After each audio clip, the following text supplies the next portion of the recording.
Hi, hello, ನಮಸ್ಕಾರ ಸ್ನೇಹಿತರೆ ಎಲ್ಲರೂ ಹೇಗಿದ್ದೀರಾ? ಐ ಹೋಪ್ ಎಲ್ಲರೂ ಸೂಪರ್ ಆಗಿದ್ದೀರಾ ಅಂತೇಳಿ ಭಾವಿಸ್ತಾ ಇವತ್ತಿನ ನಮ್ಮ ಟೇಸ್ಟಿ ಯಾತ್ರಾ ಕನ್ನಡ ಯೂಟ್ಯೂಬ್ ಚಾನಲ್ ಹಾಗೆ ನಮ್ಮ ಹೊಸ ವಿಡಿಯೋಗೆ ನಿಮ್ಮೆಲ್ಲರಿಗೂ ಸುಸ್ವಾಗತ ಸ್ನೇಹಿತರೆ ಇವತ್ತಿನ ವಿಡಿಯೋದ ಟಾಪಿಕ್ ಬಂದು ಒಂದು ವಿಶೇಷವಾದ ಟಾಪಿಕ್ ಅಂತಲೇ ಹೇಳ್ಬೋದು. ಸಾಮಾಜಿಕ ಆರೋಗ್ಯ. ಈಗೋವನ್ನು ಬಿಡಿ, ಸಮಾಜ ಜೊತೆ ಬೆರೆಯಿರಿ, ಸಂಘಜೀವಿಯಾಗಿ ಬದುಕಿ, ನಿಮ್ಮ ಸಾಮಾಜಿಕ ಆರೋಗ್ಯವನ್ನು ಕಾಪಾಡಿಕೊಳ್ಳಿ, ಜೀವನದಲ್ಲಿ ಸಂತೋಷವಾಗಿರಿ. ಸೊ ಈ ಸಾಮಾಜಿಕ ಆರೋಗ್ಯ ಈಗ ಮನುಷ್ಯನಿಗೆ ನೋಡ್ಬೋದು, ಮಾನಸಿಕ ಆರೋಗ್ಯ, ಲೈಂಗಿಕ ಆರೋಗ್ಯ, ದೈಹಿಕ ಆರೋಗ್ಯ, ಆಧ್ಯಾತ್ಮಿಕ ಆರೋಗ್ಯ, ಹಾಗೆ ಈ ಒಂದು ಸಾಮಾಜಿಕ ಆರೋಗ್ಯ ಅನ್ನೋದು ಕೂಡ ಇರುತ್ತೆ. ಸೊ ಇದ್ರ ಬಗ್ಗೆ ತುಂಬ ಜನ ಇಂಟ್ರೆಸ್ಟ್ ತಗೊಳ್ಳೋದಿಲ್ಲ. ಸೊ ನಾನು ಹೇಳೋದಾದರೆ ಈ ಒಂದು ಸಾಮಾಜಿಕ ಆರೋಗ್ಯ ಚೆನ್ನಾಗಿದ್ರೇ ನಮ್ಮ ಮಾನಸಿಕ ಆರೋಗ್ಯ ಚೆನ್ನಾಗಿರುತ್ತೆ. ಸೊ ಹಾಗಾಗಿ ಈ ಸಾಮಾಜಿಕ ಆರೋಗ್ಯ ಅಂದ್ರೇನು, ಈ ಸಾಮಾಜಿಕ ಆರೋಗ್ಯದಿಂದ ನಮಗಾಗುವಂಥ ಲಾಭಗಳೇನು, ಇದರಿಂದ ಆಗುವಂಥ ಪರಿಣಾಮಗಳೇನು, ಇದೆಲ್ಲದನ್ನು ಕೂಡ ಈ ವಿಡಿಯೋದಲ್ಲಿ ತಿಳಿಸ್ತಾ ಹೋಗ್ತೀನಿ. ವಿಡಿಯೋನ ಸ್ಕಿಪ್ ಮಾಡದೆ ಪೂರ್ತಿಯಾಗಿ ನೋಡಿ. ವಿಡಿಯೋ ಇಷ್ಟ ಆದರೆ ಲೈಕ್ ಮಾಡಿ, ಕಮೆಂಟ್ ಮಾಡಿ, ಶೇರ್ ಮಾಡಿ, ಹಾಗೆ ನಮ್ಮ ಚಾನಲ್ನ ಸಬ್ಸ್ಕ್ರೈಬ್ ಮಾಡ್ಕೊಳ್ಳಿ, ಬೆಲ್ ಐಕಾನ್ ಪ್ರೆಸ್ ಮಾಡಿ, ನೋಟಿಫಿಕೇಷನ್ ಆನ್ ಮಾಡ್ಕೊಳ್ಳಿ ಅಂತ ಹೇಳ್ತಾ, ಹೀಗೆ ನಿಮ್ಮ ಸಪೋರ್ಟ್ ಯಾವಾಗಲೂ ನಮ್ಮ ಚಾನಲ್ ಮೇಲೆ ಇರಲಿ ಅಂತ ಹೇಳ್ತಾ ವಿಡಿಯೋನ ಸ್ಟಾರ್ಟ್ ಮಾಡೋಣ. ಬನ್ನಿ ಸ್ನೇಹಿತರೆ, ಅಕಾರ್ಡಿಂಗ್ ಟು ವಿಶ್ವ ಆರೋಗ್ಯ ಸಂಸ್ಥೆಯ ಪ್ರಕಾರ ಒಬ್ಬ ಪರಿಪೂರ್ಣ ಆರೋಗ್ಯವಂತ ಮನುಷ್ಯ ಅಂತ ಅಂದರೆ ಅವನ ಒಂದು ಮಾನಸಿಕ ಆರೋಗ್ಯ, ಲೈಂಗಿಕ ಆರೋಗ್ಯ, ಆಧ್ಯಾತ್ಮಿಕ ಆರೋಗ್ಯ, ಹಾಗೆಯೇ ಈ ಒಂದು ಸಾಮಾಜಿಕ ಆರೋಗ್ಯ ಎಲ್ಲದರಲ್ಲೂ ಕೂಡ ಅವನು ಪರಿಪೂರ್ಣನಾಗಿದ್ದರೆ ಅವನನ್ನು ಒಬ್ಬ ಪರಿಪೂರ್ಣ ಆರೋಗ್ಯವಂತ ಮನುಷ್ಯ ಅಂತೇಳಿ ವಿಶ್ವಸಂಸ್ಥೆ ಪರಿಗಣನೆ ಮಾಡುತ್ತೆ. ತುಂಬ ಜನ ಇದ್ರ ಬಗ್ಗೆ ತಲೆ ಕೆಡಿಸ್ಕೊಳ್ಳೋದಿಲ್ಲ. ಸೊ ಆದರೆ ಇದು ಕೂಡ ನಮ್ಮ ಜೀವನದಲ್ಲಿ ಬಹಳ ಮುಖ್ಯ ಆಗುತ್ತೆ. ಸೊ ಇದ್ರ ಬಗ್ಗೆ ನಾನು ಡೀಟೇಲಾಗಿ ಈ ವಿಡಿಯೋದಲ್ಲಿ ತಿಳಿಸ್ತಾ ಇದ್ದೀನಿ. ವಿಡಿಯೋನ ಸ್ಕಿಪ್ ಮಾಡದೆ ಪೂರ್ತಿಯಾಗಿ ನೋಡಿ ಸ್ನೇಹಿತರೆ. ಹಾಗಾದರೆ ಈ ಸಾಮಾಜಿಕ ಆರೋಗ್ಯ ಅಂದ್ರೇನು? ಸ್ನೇಹಿತರೆ, ನಾವು ಈ ಹೊರಗಿನ ಜಗತ್ತಿನಲ್ಲಿ, ಸಮಾಜದಲ್ಲಿ ನಾವು ಬೆರಿಬೇಕು, ಸಂಘಜೀವಿಯಾಗಿ ಬದುಕೋದನ್ನು ರೂಢಿಸ್ಕೊಳ್ಬೇಕು. ಆವಾಗ ನಮಗೆ ಈ ಸಮಾಜ ಏನು ಅಂತೇಳಿ ಗೊತ್ತಾಗುತ್ತೆ. ಈ ಒಂದು ಸಾಮಾಜಿಕ ಆರೋಗ್ಯ ಕೂಡ ನಮಗೆ ಸಿಗುತ್ತೆ. ಸೊ ಸಮಾಜ ಜೊತೆ ಒಂದು ಉತ್ತಮ ಸಂಪರ್ಕ ಇಟ್ಕೊಳ್ಳೋದ್ರಿಂದ ಸೊ ನಮಗೆ ಒಂದು ಈ ಸಮಾಜದ ಬಗ್ಗೆ ಒಂದು ಅಭಿಪ್ರಾಯಗಳು, ಒಂದು ವಿಷಯಗಳು, ಎಲ್ಲ ಥರದ ವಿಷಯಗಳು ನಮಗೆ ತಿಳಿತಾ ಹೋಗುತ್ತೆ. ಸೊ ಇದು ಒಂದು ಪಾರ್ಟ್ ಆಫ್ ದ ಸೊಸೈಟಿ ಆಗಬೇಕು, ಸಮಾಜದ ಒಂದು ಭಾಗ ಆಗಬೇಕು ನಮ್ಮ ಒಂದು ಲೈಫು. ಸೊ ಆವಾಗ ಮಾತ್ರ ನಮಗೆ ಈ ಸಾಮಾಜಿಕ ಆರೋಗ್ಯ ಸಿಗುತ್ತೆ. ನೀವು ಪ್ರಾಣಿಗಳಲ್ಲಿ ಗಮನಿಸ್ಬೋದು, ಮನುಷ್ಯ ಹೇಗೆ ಸಂಘಜೀವಿನೋ ಅದೇ ಥರ ಪ್ರಾಣಿಗಳು ಕೂಡ ಸಂಘಜೀವಿ. ಭಾಳಷ್ಟು ಪ್ರಾಣಿಗಳು, ಎಕ್ಸಾಂಪಲ್ಲು ಆನೆಗಳು ಹಿಂಡಿಂಡಾಗಿರೋದು, ಸಿಂಹಗಳು ಒಟ್ಟಿಗೆ ಗುಂಪಾಗಿ ವಾಸ ಮಾಡುವಂಥದ್ದು, ನರಿಗಳು, ತೋಳಗಳು, ಅದೇ ರೀತಿ ಮಂಗಗಳು, ಹೀಗೆ ಅದೇ ರೀತಿ ಡಾಲ್ಫಿನ್ಗಳು, ಸಮುದ್ರದಲ್ಲಿ ಡಾಲ್ಫಿನ್ಗಳು, ಮೀನುಗಳು ಒಟ್ಟೊಟ್ಟಿಗೆ ವಾಸ ಮಾಡುವಂಥದ್ದು, ಅವು ಕೂಡ ಒಂದು ಸಂಘಜೀವಿಯಾಗಿ ಬದುಕೋದನ್ನು ನಾವು ಹೊರಜಗತ್ತಲ್ಲಿ ಗಮನಿಸ್ಬೋದು ಸ್ನೇಹಿತರೆ. ಸೊ ಇದೆಲ್ಲ ವಿಕಾಸದ ಹಂತದಲ್ಲೇ ಇದೆಲ್ಲ ಬಂದಿರುತ್ತೆ. ಅಂದರೆ ನೀವು ಗುಂಪಲ್ಲಿದ್ದಾಗ ಒಂದು ಸೆಕ್ಯೂರ್ಡ್ ಫೀಲಿಂಗ್ ಬರುತ್ತೆ, ಒಂದು ಭದ್ರತೆ ಇರುತ್ತೆ. ಅಲ್ಲಿ ನಿಮ್ಗೆ ಏನೇ ಒಂದು ಸಮಸ್ಯೆ ಆದ್ರೂ ಕಮ್ಯುನಿಕೇಟ್ ಮಾಡ್ಬೋದು, ಇಂಟ್ರ್ಯಾಕ್ಟ್ ಮಾಡ್ಬೋದು. ಸೊ ಈ ಒಂದು ಕಾರಣದಿಂದ ಸಂಘಜೀವಿಯಾಗಿ ಸಾಮಾಜಿಕ ಭದ್ರತೆ ದೃಷ್ಟಿಯಿಂದಾಗಿ ಸಾಮಾಜಿಕತೆಯಲ್ಲಿ ಬೆರೆಯೋದನ್ನು ನಾವು ಕಲಿಬೇಕು. ಇದನ್ನು ನಾವು ಪ್ರಾಣಿಗಳಲ್ಲಿ ಅಬ್ಸರ್ವ್ ಮಾಡ್ತೀವಿ. ನೀವು ನೋಡ್ತಿರ್ಬೋದು, ಮಂಗಗಳು ಒಟ್ಟೊಟ್ಟಿಗೆ ಇರ್ತವೆ, ವಾಸ ಮಾಡ್ತವೆ. ಹಾಗೆ ಫುಡ್ಡನ್ನೆಲ್ಲ ತಂದುಬಿಟ್ಟು ಒಂದು ಕಡೆ ಗ್ಯಾದರ್ ಮಾಡಿ ಒಟ್ಟೊಟ್ಟಿಗೆ ತಿಂತಾ ಇರ್ತವೆ. ಅಲ್ಲಿ ಇನ್ನೊಂದು ಏನಪ್ಪ ಅಂದರೆ ವಿಶೇಷವಾದ ಕ್ರಿಯೆ ನೀವು ಅಬ್ಸರ್ವ್ ಮಾಡ್ಬೋದು. ಏನು ಹಿಡಿಯೋದು, ಏನು ನೋಡೋದು, ಮಂಗಗಳು ಒಂದಕ್ಕೊಂದು ಅವೇ ಏನು ನೋಡಿಕೊಂಡು ಏನು ಹಿಡಿಯೋದು ಮಾಡ್ತಾ ಇರ್ತವೆ. ಸೊ ಇದಂತೂ ನೀವು ಎಲ್ಲರೂ ಅಬ್ಸರ್ವ್ ಮಾಡಿರ್ತೀರ. ಅದೇ ರೀತಿ ಈಗ ಹಿಂದಿನ ಕಾಲದಲ್ಲಿ ನೋಡಿರ್ಬೋದು ನೀವು, ಅಜ್ಜಿ ಮೊಮ್ಮಕ್ಕಳಿಗೆ, ತಾಯಿ ಮಕ್ಕಳಿಗೆ ಎಣ್ಣೆ ಹಾಕಿ ತಲೆ ಬಾಚೋದು, ಮಸಾಜ್ ಮಾಡೋದು, ಜಡೆ ಹಾಕೋದು, ಇವೆಲ್ಲ ಒಂದು ಸಾಮಾಜಿಕ ಕ್ರಿಯೆಗಳು ಅಂತಲೇ ಹೇಳ್ಬೋದು. ಇದೆಲ್ಲ ನಮಗೆ ಭಾಳ ಮುಖ್ಯ. ಸಾಮಾಜಿಕತೆ ಅನ್ನೋದು ಭಾಳ ಮುಖ್ಯ ಈ ಸಮಾಜದಲ್ಲಿ. ಅದೇ ರೀತಿಯಾಗಿ ನೀವೆಲ್ಲ ಹಿಂದಿನ ಕಾಲದಲ್ಲೆಲ್ಲ ಹೇಗೆ ಒಟ್ಟೊಟ್ಟಿಗೆ ರಂಗೋಲಿ ಹಾಕೋದು, ಅಡುಗೆ ಮಾಡೋದು, ಎಲ್ಲರೂ ಒಟ್ಟಿಗೆ ಕೂತ್ಕೊಂಡು ಪರಸ್ಪರ ಮಾತನಾಡೋದು, ಸಂತೋಷ ಹಂಚ್ಕೊಳ್ಳೋದು. ಸೊ ಇವೆಲ್ಲ ಒಂದು ಸಾಮಾಜಿಕ ಕ್ರಿಯೆಗಳು ಇವೆಲ್ಲ ಒಂದು ಸಾಮಾಜಿಕ ಕ್ರಿಯೆಗಳು ಅಂತ ಹೇಳ್ತೀವಿ. ಸೊ ಇದೆಲ್ಲ ಇರೋದ್ರಿಂದ ನಮಗೆ ಎಷ್ಟು ಸಂತೋಷ ಸಿಗುತ್ತೆ ಅಲ್ವಾ, ನಮ್ಮ ಮನಸ್ಸಿಗೆ. ನಮ್ಮ ಮಾನಸಿಕ ಆರೋಗ್ಯನೂ ಕೂಡ ಚೆನ್ನಾಗಿರುತ್ತೆ. ಇವೆಲ್ಲವೂ ಕೂಡ ಒಂದು ಸಾಮಾಜಿಕ ಕ್ರಿಯೆಗಳಾಗಿದ್ದಾವೆ. ಸೊ ಇವೆಲ್ಲದೂ ಕೂಡ ನಾವು ಪಡ್ಕೊಳ್ಬೇಕು. ನಾವು ಜೀವನದ ಸಂತೋಷವಾಗಿರಬೇಕು ಅಂದರೆ ಈ ಸಾಮಾಜಿಕತೆ ಅನ್ನೋದು, ಸಾಮಾಜಿಕ ಆರೋಗ್ಯ ಅನ್ನೋದು ಬಹಳ ಮುಖ್ಯ ಆಗುತ್ತೆ. ಇದನ್ನು ನಾವು ಬಾಲ್ಯದಿಂದ ನೋಡ್ಕೊಂಡು ಬಂದಾಗ ಮನುಷ್ಯ ಹೇಗೆ ಒಬ್ಬ ಸಂಘಜೀವಿ ಅಂತ ನೋಡೋದಾದರೆ, ಒಂದು ಮಗು ತಾಯಿಯ ಹೊಟ್ಟೆಯೊಳಗಿದ್ದಾಗ ಅದು 7ನೇ ತಿಂಗಳಿಂದನೇ ಕಮ್ಯುನಿಕೇಟ್ ಮಾಡೋಕ್ಕೆ ಸ್ಟಾರ್ಟ್ ಮಾಡುತ್ತೆ. ಹೇಗೆ ಅಂತ ಅಂದರೆ ಅದು ತಾಯಿಗೆ ಮಾತ್ರ ಗೊತ್ತಾಗುತ್ತೆ. ಅದು ಆವಾಗ 7ನೇ ತಿಂಗಳಲ್ಲೇ ಕಮ್ಯುನಿಕೇಟ್ ಮಾಡ್ತಾ ಇರುತ್ತೆ. ಹೇಗೆ ಅಂತ ಅಂದರೆ ಮಧ್ಯ ಟರ್ನ್ ಆಗೋದು, ಈ ಎಲ್ಲ ಒಂದು ಅನುಭವಗಳು ತಾಯಿಗೆ ಮಾತ್ರ ಫೀಲ್ ಆಗ್ತಾ ಇರುತ್ತೆ. ಅದೇ ರೀತಿ ಮಗುವಿನ ತಂದೆ ಬಂದು ಏನಾದರೂ ಮಾತಾಡ್ಸೋಕ್ಕೆ ಪ್ರಯತ್ನ ಪಟ್ಟಾಗ ಅದು ರೆಸ್ಪಾಂಡ್ ಮಾಡುತ್ತೆ. ಅದಕ್ಕೆ ಒಂದು ಹೊರಗಿನ ಧ್ವನಿ ಸ್ವಲ್ಪ ಸ್ವಲ್ಪ ಪೂರ್ತಿಯಾಗಲ್ಲ, ಸ್ವಲ್ಪ ಸ್ವಲ್ಪ ಗೊತ್ತಾಗುತ್ತೆ. ಆ 7ನೇ ತಿಂಗಳಲ್ಲೇ ಅದು ಕಮ್ಯುನಿಕೇಟ್ ಮಾಡೋಕ್ಕೆ, ರೆಸ್ಪಾಂಡ್ ಮಾಡೋಕ್ಕೆ ಎಲ್ಲದಕ್ಕೂ ಕೂಡ ಪ್ರಯತ್ನ ಮಾಡ್ತಾ ಇರುತ್ತೆ. ಸೊ ಈ ಅನುಭವಗಳು ಕೂಡ ಎಲ್ರಿಗೂ ಆಗಿರುತ್ತೆ. ಈಗ ನೋಡಿ, ನೀವು ಮಗುವನ್ನು ಎಲ್ಲಾದರೂ ಒಂದು ಕಡೆ ಮಲಗಿಸ್ಬಿಟ್ಟು ಆ ರೂಮ್ನ ಕಂಪ್ಲೀಟ್ ಸೈಲೆಂಟ್ ಮಾಡಿಬಿಡಿ. ಇಮಿಡಿಯೇಟಾಗಿ ಅದಕ್ಕೆ ಗೊತ್ತಾಗುತ್ತೆ ನಾನು ಒಬ್ಬಂಟಿ, ನನ್ನ ಜೊತೆ ಯಾರೂ ಇಲ್ಲ ಅಂತೇಳಿ ಅದೇನು ಮಾಡುತ್ತೆ, ಕಿರ್ಚೋಕ್ಕೆ ಶುರು ಮಾಡುತ್ತೆ. ಆವಾಗ ಅದರ ತಾಯಿ ಬಂದು ನಾನಿದ್ದೀನಿ ಅಂತ ಹೇಳಿದಾಗ ಅದು ಸುಮ್ಮನಾಗುತ್ತೆ. ಅದೇ ರೀತಿ ನೋಡಿ ಸ್ನೇಹಿತರೆ, ನೀವೇನಾದರೂ ಕೆಲಸ ಇತ್ತು ಅಂತೇಳಿ ಮಗುವನ್ನ ಬಿಟ್ಟು ಹೋಗ್ಬೇಕಾದ್ರೆ ಏನಾದರೂ ಒಂದು ಶಬ್ದಗಳಿರಬೇಕಲ್ಲಿ. ಎಕ್ಸಾಂಪಲ್ ಹಾಡಾಕಿರಬೇಕು, ಮ್ಯೂಸಿಕ್ ಇರಬೇಕು, ಅಥವಾ ಏನಾದರೂ ಒಂದು ಶಬ್ದ ಅಂತ ಇದ್ದಾಗ ಅದಕ್ಕೆ ಏನು ಅನಿಸುತ್ತೆ, ಇಲ್ಲ ನಾನು ಒಬ್ಬಂಟಿ ಅಲ್ಲ, ನನ್ನ ಜೊತೆ ಯಾರೋ ಇದ್ದಾರೆ, ನನಗೆ ಸೆಕ್ಯೂರ್ಡ್ ಫೀಲಿಂಗ್, ಭದ್ರತೆ ಇದೆ ಅಂತ ಅದಕ್ಕೊಂದು ಫೀಲ್ ಆಗುತ್ತೆ. ಮನುಷ್ಯನಿಗೆ ನೋಡಿ ಅಲ್ಲಿಂದನೇ, ಅಂದರೆ ಹುಟ್ಟಿನಿಂದಲೇ, ಬಾಲ್ಯದಿಂದಲೇ ಶುರುವಾಗುತ್ತೆ ಈ ಒಂದು ಭದ್ರತೆಯ ಒಂದು ಕೊರತೆ.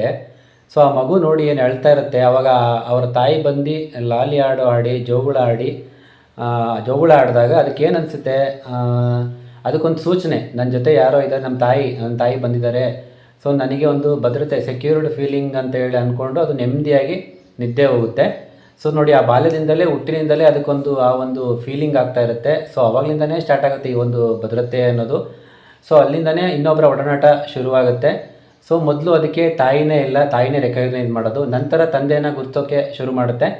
ಇಲ್ಲಿ ಸಾಕಷ್ಟು ತುಂಬ ಜನ ತಂದೆಯಂದಿರು ಈ ಒಂದು ಫೀಲ್ ಆಗಿರುತ್ತೆ, ಅಂದ್ಕೊಂಡಿರ್ತಾರೆ, ಸೊ ನನ್ನ ಮಗು ನನ್ನ ನೋಡ್ತಾ ಇಲ್ಲ, ನನ್ನ ಎತ್ಕೊಂಡ್ರು ಕೂಡ ಅಳ್ತಾ ಇದೆ, ಈ ಥರ ಎಲ್ಲ ಒಂದು ಅನುಭವ ಆಗಿರುತ್ತೆ.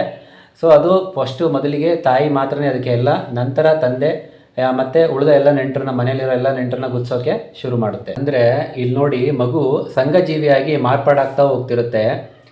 ಹಾಗೆ ಮನೆಗೆ ನೆಂಟರುಗಳು ಫ್ರೀಕ್ವೆಂಟಾಗಿ ಬರೋದು ಹೋಗೋದು ಮಾಡ್ತಾ, ಮಗುವನ್ನು ಮುದ್ದಾಡ್ತಾ ಚೆನ್ನಾಗಿ ಅದ್ರ ಜೊತೆ ಬೆರೆತಾಗ, ಸೊ ಮಗು ಅವ್ರ ಜೊತೆ ಚೆನ್ನಾಗಿ ಖುಷಿಯಾಗೇ ಇರುತ್ತೆ. ಅದೇ ಯಾರಾದರೂ ಅನ್ನೋನ್ ಪರ್ಸನ್ ಹೊಸಬ್ರು ಬಂದು ಮಗು ಎಷ್ಟು ಕ್ಯೂಟಾಗಿದೆ, ಆಸೆ ಆಗುತ್ತೆ. ಯಾರಿಗೇ ಆಗಲಿ ಸಾಮಾನ್ಯ ಮಗು ಮುದ್ದಾಡಬೇಕು ಅಂದರೆ ತುಂಬ ಆಸೆ ಆಗುತ್ತಲ್ಲ ಮಕ್ಕಳನ್ನ. ಸೊ ಆಸೆಯಿಂದ ಅವ್ರೇನು ಮಾಡ್ತಾರೆ, ಎತ್ಕೊಂಡಾಗ ಆ ಮಗು ಒಂದು 2-3 ನಿಮಿಷ ಆ ಒಂದು ಎಕ್ಸ್ಪ್ರೆಷನ್ ನೀವು ನೋಡಬೇಕು ಸ್ನೇಹಿತರೆ. ಮಗು ಆ ಮುಖವನ್ನು ನೋಡುತ್ತೆ, ಮುಖವನ್ನು ಕಿವಿಚ್ಕೊಂಡು ಅಳೋದಕ್ಕೆ ಶುರು ಮಾಡುತ್ತೆ. ಯಾಕಂದರೆ ಆವಾಗಲೇ ಅದು ಅವಾಗ ಗೊತ್ತಾಗುತ್ತೆ ಅದಕ್ಕೆ, ಇವ್ರು ಯಾರೋ ಬೇರೆಯವರು, ನಮ್ಮವರಲ್ಲ ಅಂತೇಳಿ ಆವಾಗಲೇ ಅದು ಐಡೆಂಟಿಫೈ ಮಾಡೋಕ್ಕೆ ಶುರು ಮಾಡುತ್ತೆ. ಆಮೇಲೆ ನೀವು ಬಾಲ್ಯದಲ್ಲಿ ನೋಡಿರಬೇಕು, ಸಣ್ಣ ಮಕ್ಕಳುಗಳು ಯಾವ ಥರ ಆಟ ಆಡಿರ್ತಾರೆ, ಅವ್ರ ಜೊತೆ ನೀವು ಕೂಡ ಒಂದು ಸ್ವಲ್ಪ ಹೊತ್ತು ಆಟ ಆಡಿ ನಿಮ್ಗೆ ಎಷ್ಟು ಮೈಂಡ್ ರಿಲೀಫ್ ಆಗುತ್ತೆ ಗೊತ್ತಾ. ಸಣ್ಣ ಮಕ್ಳ ಜೊತೆ, ದೊಡ್ಡವ್ರ ಜೊತೆ ಅಲ್ಲ, ಸಣ್ಣ ಮಕ್ಳ ಜೊತೆ, ಪೆಟ್ಸ್ಗಳ ಜೊತೆ, ಈ ಥರ ಸಣ್ಣ ಪ್ರಾಣಿಗಳು, ಮನೇಲಿ ಸಾಕಿರೋಂಥ ಪ್ರಾಣಿಗಳ ಜೊತೆ ಆಟ ಆಡಿದಾಗ ನಮಗೆ ಎಷ್ಟೋ ಮೈಂಡ್ ರಿಲೀಫ್ ಆಗುತ್ತೆ. ಸೊ ನೀವು ಅಬ್ಸರ್ವ್ ಮಾಡಿರ್ಬೋದು, ಆ ಚಿಕ್ಕ ಮಕ್ಕಳು, ಪುಟಾಣಿ ಮಕ್ಕಳು ಎಷ್ಟು ಚೆನ್ನಾಗಿ ಆಟ ಆಡ್ತಿರ್ತಾರೆ, ಅವರೊಂದು ಕಮ್ಯುನಿಕೇಷನು ಇದೆಲ್ಲ ನೀವು ನೋಡ್ಬೋದು, ಎಷ್ಟು ಚೆನ್ನಾಗಿರುತ್ತೆ ಅಂದರೆ ನೋಡೋದಕ್ಕೆ ತುಂಬಾ ಖುಷಿ ಆಗುತ್ತೆ. ಮಕ್ಕಳುಗಳ ಜೊತೆ ನಾವು ದೊಡ್ಡವರಿದ್ದರೂ ಕೂಡ ಆಟ ಆಡ್ತಾರೆ, ನಾವಿಲ್ಲ ಅಂದರೂ ಕೂಡ ಅವ್ರು ಆಟ ಆಡ್ತಾರೆ. ಆದರೆ ನಾವಿದ್ದರೆ ಭಾಳ ಒಳ್ಳೆಯದು. ಮಕ್ಕಳಿಗೆ ಮುಂದಿನ ದಿನಗಳಲ್ಲಿ ಒಂದು ಮಾನಸಿಕ ಸ್ಥೈರ್ಯ ಚೆನ್ನಾಗಾಗೋದಕ್ಕೆ ಹೆಲ್ಪ್ ಆಗುತ್ತೆ.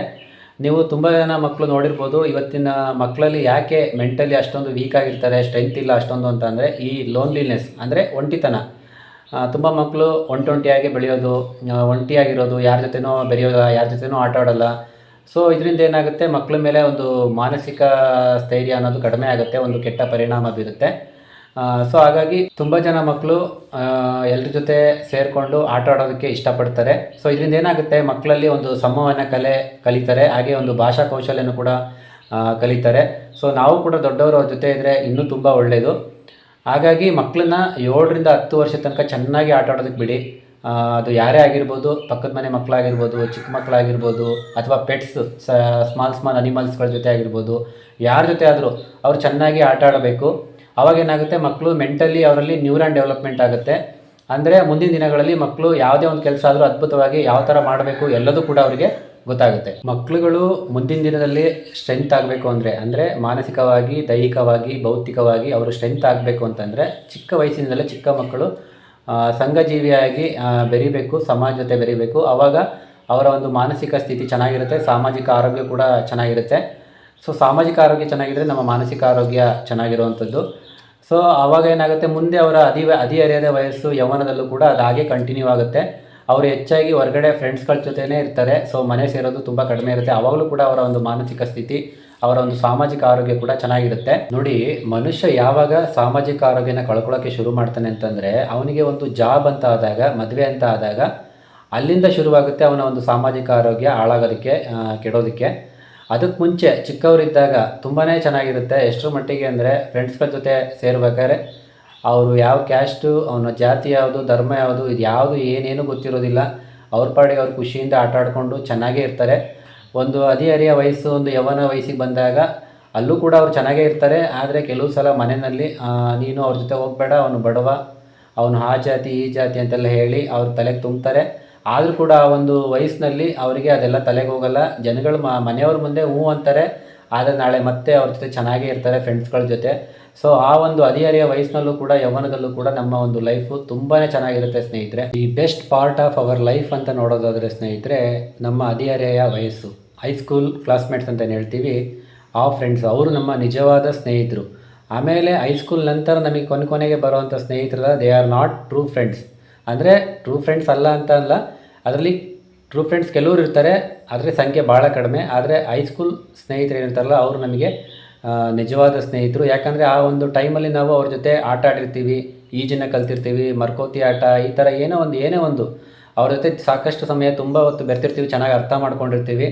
ಸೊ ಅವರಿಗೆ ನಮ್ಮ ಮೇಲೆ ಯಾವುದೇ ಥರ ಒಂದು ಅಸೂಯೆ ಇರೋದಿಲ್ಲ. ಸೊ ಇದೊಂದು best part of our life ಅಂತ ಹೇಳ್ಬೋದು, ನಮ್ಮ ಹೈಸ್ಕೂಲ್ ಕ್ಲಾಸ್ಮೇಟ್ಸು ಸ್ನೇಹಿತರು. ಅದೇ ನಾವು ದೊಡ್ಡವರಾಗ್ತಾ ಇದ್ದಂಗೆ ಈ ಒಂದು ಮದುವೆ ಏಜ್ ಅಂತ ಬಂದಾಗ, ಒಂದು ಜಾಬ್ ಅಂತ ಆದಾಗ ಅವಾಗಿಂದ ಶುರುವಾಗುತ್ತೆ ನೋಡಿ ಸ್ನೇಹಿತರೆ ರಿಯಲ್ ಸಮಸ್ಯೆ. ನಮ್ಮ ಒಂದು ಸಾಮಾಜಿಕ ಆರೋಗ್ಯ ಕೆಡೋದಕ್ಕೆ ಅಲ್ಲಿಂದ ಸ್ಟಾರ್ಟ್ ಆಗುತ್ತೆ. ಅದಕ್ಕೆ ಮುಂಚೆ ತುಂಬಾ ಚೆನ್ನಾಗಿರುತ್ತೆ. ಯಾಕಂದರೆ ನಾವು ಯಾವುದನ್ನು ಕೂಡ ನಮ್ಮ ಮೈಂಡಲ್ಲಿ ಇಟ್ಕೊಂಡಿರೋದಿಲ್ಲ. ಅವನು ಆ ಜಾತಿ ಈ ಜಾತಿ, ಆ ಧರ್ಮ ಈ ಧರ್ಮ, ಅದು ಯಾವುದು ಕೂಡ ನಮ್ಮಲ್ಲಿ ಇರೋದಿಲ್ಲ. ಸೊ ಆಮೇಲೆ ಈ ಹೊರಗಿನ ಜಗತ್ತಲ್ಲಿ, ಈ ಸಮಾಜದಲ್ಲಿ ಕೆಲವರು, ಹಾಗೆ ನಮ್ಮ ಮನೆಯಲ್ಲೂ ಕೂಡ ನಮ್ಮ ತಲೆಗೆ ಇಲ್ಲದ ಸ್ಥಳದಲ್ಲೆಲ್ಲ ತುಂಬ್ತಾರೆ. ಸೊ ನೀನು ದೊಡ್ಡ ಆಫೀಸರ್ ಆಗಿದೆಯಾ, ಅವನು ತುಂಬ ಬಡವ ಇದ್ದಾನೆ, ಅವನು ಆ ಜಾತಿ ಇದ್ದಾನೆ, ಇವನು ಈ ಜಾತಿ ಇದ್ದಾನೆ, ಅವನ ಧರ್ಮ ಅದು, ಇವನ ಧರ್ಮ ಇದು, ಈಗೆಲ್ಲ ಏನೇನೋ ಅವನ ತಲೆಗೆ ತುಂಬಿ ಅವನಿಗೆ ಪಾಪ ಅವ್ರ ಜೊತೆ ಸೇರಬೇಕು, ಬೆರಿಬೇಕು ಅಂತೆಲ್ಲ ಆಸೆ ಇರುತ್ತೆ. ಆದರೆ ಇವರ ಒಂದು ಮಾತಿಗೆ ಕಟ್ಟಿಬಿದ್ದು ಅವನು ಸುಮ್ಮನಾಗ್ಬಿಡ್ತಾನೆ. ಬೇಸ್ ತುಂಬ ದೊಡ್ಡದಾಗಿರುತ್ತೆ ಸ್ನೇಹಿತರೆ. ಹೇಗೆ ಅಂತಂದರೆ ಪಿರಮಿಡ್ ಥರ. ನಾವು ಎತ್ತರಕ್ಕೆ ಹೋದಂತೆ ಆ ಪಿರಮಿಡ್ನ ತುದಿಗೆ ಹೋದಾಗ ಅಧಿಕಾರದ ಪರಮಾವಧಿ ಅಂತ ಹೇಳ್ತಾರಲ್ಲ. ಸೊ ಈ ಒಂದು ಅಧಿಕಾರ ಹೆಚ್ಚಾದಂಗೆ ನಾವೊಂದು ತುದಿಗೆ ಹೋಗಿ ನಿಂತಾಗ, ಸೊ ಆವಾಗ ಅಲ್ಲಿ ನಾವು ಸಾಮಾಜಿಕ ಆರೋಗ್ಯವನ್ನು ಕಳ್ಕೊಳ್ಳೋದಕ್ಕೆ ಸ್ಟಾರ್ಟ್ ಮಾಡ್ತೀವಿ. ಕಾರಣ ಏನಪ್ಪ ಅಂದರೆ ಈ ಒಂದು ಅಧಿಕಾರ. ನಾನು ದೊಡ್ಡ ಅಧಿಕಾರಿ, ಆಫೀಸರು, ನಾನು ಯಾಕೆ ಅವ್ರ ಜೊತೆ ಬೆರೀಬೇಕು, ಇವ್ರ ಜೊತೆ ಬೆರೀಬೇಕು, ಮಾತಾಡಬೇಕು, ನಾನು ಯಾರ ಜೊತೆನೂ ಬೆರೆಯೋದಿಲ್ಲ, ಒಂಟಿಯಾಗಿರ್ತೀನಿ ಅಂತೇಳಿ ನಮ್ಮಷ್ಟಕ್ಕೆ ನಾವು ಸುತ್ತ ಒಂದು ಕೋಟೆಯನ್ನು ನಿರ್ಮಾಣ ಮಾಡ್ಕೊಳ್ಳೋದು.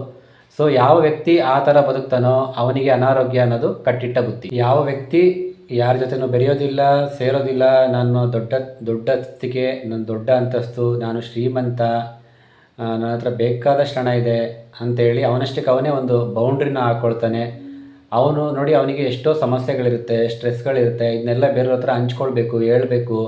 ಆದರೆ ಅವನಿಗೆ ಈ ಒಂದು ಅಧಿಕಾರ, ಅಂತಸ್ತಿಕೆ, ಶ್ರೀಮಂತಿಕೆ ಅನ್ನೋದು ಅಡ್ಡ ಬರ್ತಿರುತ್ತೆ. ಯಾವ ವ್ಯಕ್ತಿ ಇದನ್ನೆಲ್ಲ ಗಮನದಲ್ಲಿಟ್ಕೊಂಡು ನಾನು ಈ ಒಂದು ಸಣ್ಣ ಸಮಸ್ಯೆನ ಅವನ ಹತ್ರ ಹೇಳ್ಕೊಂಡ್ರೆ ಅವನು ಏನು ಅಂದ್ಕೊಳ್ತಾನೋ, ನಾನು ಯಾಕೆ ಅವನ ಹತ್ರ ಹೇಳ್ಕೊಬೇಕು ಅಂಥೇಳಿ ಅವನಷ್ಟಕ್ಕೆ ಅವನೇ ಸುಮ್ಮನಾದರೆ, ಸೊ ಈ ಒಂದು ಶ್ರೀಮಂತಿಕೆ, ಗೌರವ ಅನ್ನೋದು, ಈ ಒಂದು ಅಂತಸ್ತು ಅನ್ನೋದು, ಅಧಿಕಾರವನ್ನು ತಲೆಯಲ್ಲಿ ಬಂದು ಕೂತ್ಕೊಂಡ್ಬಿಟ್ರೆ ಅದರಷ್ಟು ಕೆಟ್ಟದ್ದು ಇನ್ನೊಂದಿಲ್ಲ. ಈಗ ನಮ್ಮ ಎಲ್ಲ ಆರೋಗ್ಯ ಹಾಳಾಗೋದಕ್ಕೆ ಏನು ಕಾರಣ?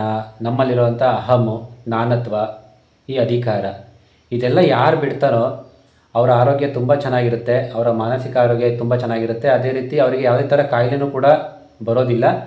ಹಾಗಾಗಿ ನಾವು ಎಲ್ಲರ ಜೊತೆ ಬೆರಿಬೇಕು, ಮತ್ತು ಆ್ಯಕ್ಸೆಸ್ ಇರಬೇಕು, ಎಲ್ರಿಗೂ ಸಿಗಬೇಕು. ಅದೇ ರೀತಿ 24/7 ಅವೈಲೇಬಲ್ ಇದ್ದರೆ ಆವಾಗ ನಮಗೆ ಸಮಾಜ ಜೊತೆ ಒಂದು ಉತ್ತಮ ಬಾಂಧವ್ಯವನ್ನು ಬೆಳೆಸ್ಕೊಳ್ಬೋದು. ಸೊ ಕೆಲವ್ರು ಹೇಳ್ತಿರ್ತಾರೆ, ನಾನು ದೊಡ್ಡ ಅಧಿಕಾರಿ, ಅಂದರೆ ಡೈರೆಕ್ಟರ್ ಇದ್ದೀನಿ, ಆಫೀಸರ್ ಇದ್ದೀನಿ, ದೊಡ್ಡ ಆಫೀಸರ್ ಇದ್ದೀನಿ, ನನಗೆ ಸಮಯ ಇಲ್ಲ. ಇದೆಲ್ಲ ಸುಳ್ಳು ಸ್ನೇಹಿತರೆ.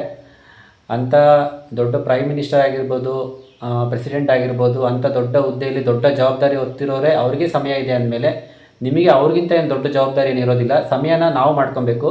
ಇದು ನಾವು ತುಂಬ ಜನಗಳಲ್ಲಿ ಕೇಳಿದ್ದೀವಿ, ಟೈಮ್ ಇಲ್ಲ, ಬ್ಯುಸಿ ಇದ್ದೀನಿ, ಏನೋ ಒಂದು ನೆಪಗಳನ್ನ ಆ ಸಮಯಕ್ಕೆ ಕೊಡ್ತಾ ಇದ್ದಾರೆ. ಅದು ಸುಳ್ಳು.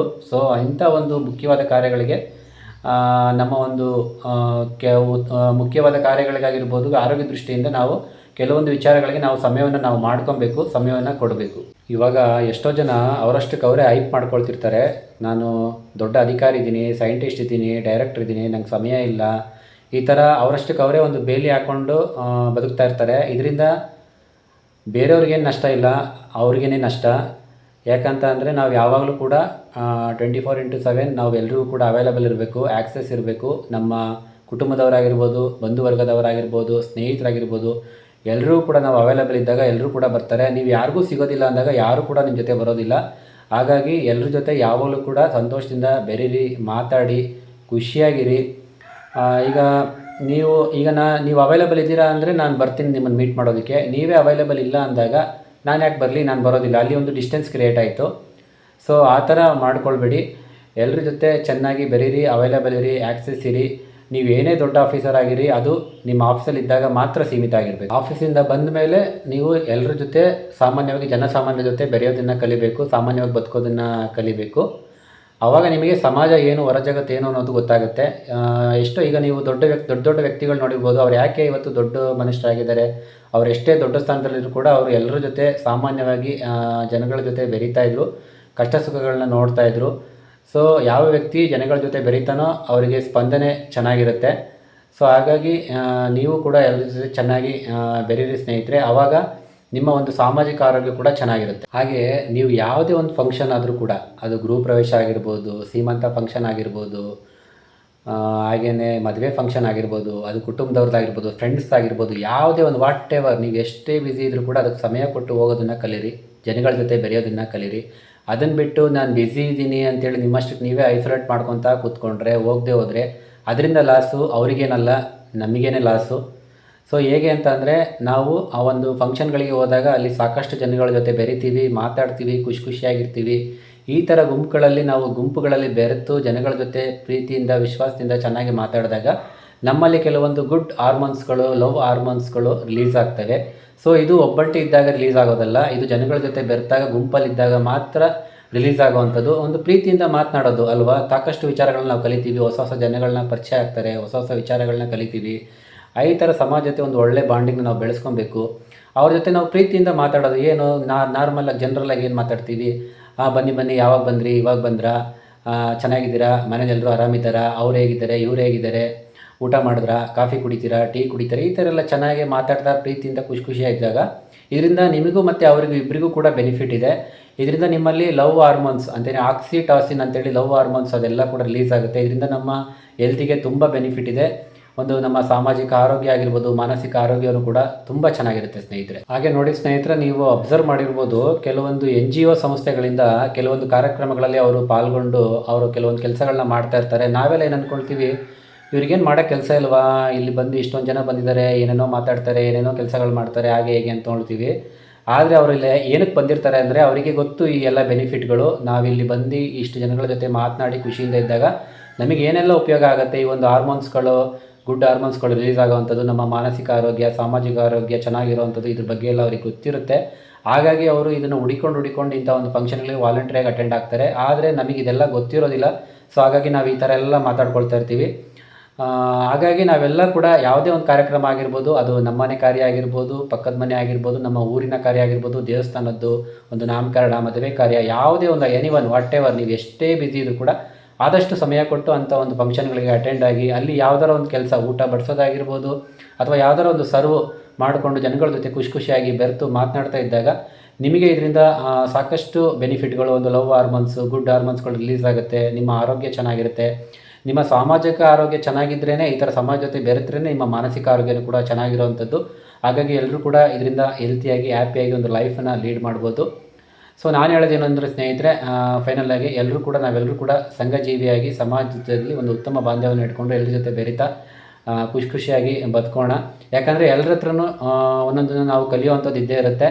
ಹಾಗಾಗಿ ನಾವು ಈ ನಮ್ಮ ಆಸ್ತಿ, ಅಂತಸ್ತು, ಐಶ್ವರ್ಯ, ಅಧಿಕಾರ ಇದನ್ನೆಲ್ಲ ಬದಿಗಿಟ್ಟು ಎಲ್ಲರ ಜೊತೆ ಜನಸಾಮಾನ್ಯರಂತೆ ಬೆರೆತು ಮಾತನಾಡೋಣ, ಖುಷಿಯಾಗಿರೋಣ, ಒಂದು ಹ್ಯಾಪಿ ಲೈಫನ್ನು ಲೀಡ್ ಮಾಡೋಣ ಅಂತ ಹೇಳ್ತಾ ಎಲ್ರಿಗೂ ಕೂಡ ಶುಭ ಹಾರೈಸ್ತಾ ಈ ವಿಡಿಯೋನ ಇಲ್ಲಿಗೆ ಎಂಡ್ ಮಾಡ್ತಾ ಇದ್ದೀನಿ. ವಿಡಿಯೋನ ಯಾರೆಲ್ಲ ಪೂರ್ತಿ ವಾಚ್ ಮಾಡಿದ್ರು ಎಲ್ಲರಿಗೂ ಕೂಡ ಧನ್ಯವಾದಗಳು ಸ್ನೇಹಿತರೆ. ಹಾಗೆ ನೆಕ್ಸ್ಟ್ ವಿಡಿಯೋದಲ್ಲಿ ಒಂದು ಹೊಸ ಟಾಪಿಕ್ ಒಂದಿಗೆ ಮತ್ತೆ ನಾನು ನಿಮ್ಮ ಮುಂದೆ ಸಿಗ್ತೀನಿ. ಅಲ್ಲಿ ತನಕ ಎಲ್ರಿಗೂ ಟೇಕ್ ಕೇರ್, ಬಾಯ್.